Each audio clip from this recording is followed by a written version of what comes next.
Calling visa বন্ধ হওয়ার পরও প্রতারণা কিন্তু বন্ধ হয়নি।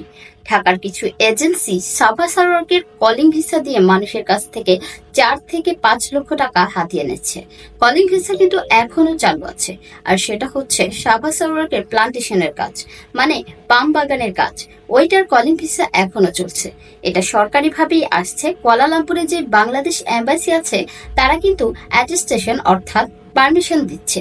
পারমিশন নিয়েই কিন্তু লোকজন আসছে।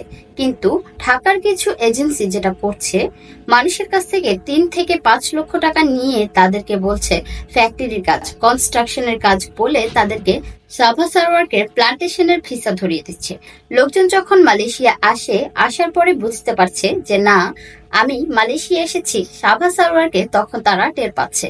তাই আমি আপনাদেরকে বলবো, এই মুহূর্তে যদি কেউ আপনাদেরকে বলে যে কলিং ভিসা চালু আছে, আমি আপনাদেরকে ফ্যাক্টরির কাজে পাঠাবো, কনস্ট্রাকশনের কাজে পাঠাবো, এরকম কোনো কথাই আপনারা বিশ্বাস করবেন না। এগুলো সব ভাওতাবাজি করে টাকা খাওয়ার ধান্দা। এখন মালয়েশিয়াতে যে ভিসাটা চালু আছে, সেটা হচ্ছে সাবা সারোয়ারকে প্লান্টেশনের ভিসা। তা আপনারা অযথাই আপনাদের টাকা এইভাবে জলে ফেলবেন না। আর এই প্লান্টেশনের ভিসাটা আসছে উইদাউট সিন্ডিকেট, অর্থাৎ আগের সিন্ডিকেটে যেতে হতো 1,52,000 টাকা দিয়ে। এই টাকাটা কিন্তু তাদেরকে দিতে হবে না। এখন খরচ হচ্ছে শুধুমাত্র ভিসার খরচ, বিমান টিকিট আর ঢাকার ম্যান পাওয়ার করতে যে টাকাটা খরচ হয় সেটা। আরেকটা অংশ তারা প্রফিট করবে।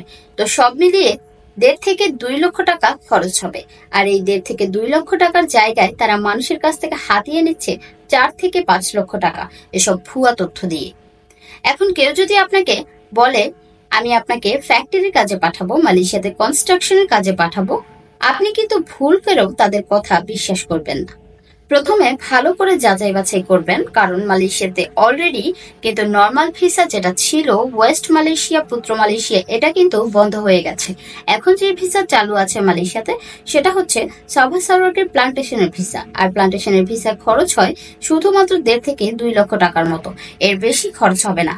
এবং এটা কিন্তু পরিশ্রমের কাজ। যারা পরিশ্রম করতে পারবেন তারাই শুধুমাত্র প্লান্টেশনের ভিসায় আসবেন। আর আরো একটা কথা আপনাদেরকে জানিয়ে রাখি, সাবা সারোয়ারকে কিন্তু 1200 কিংবা 1300 রিঙ্গিত বেসিক বেতন।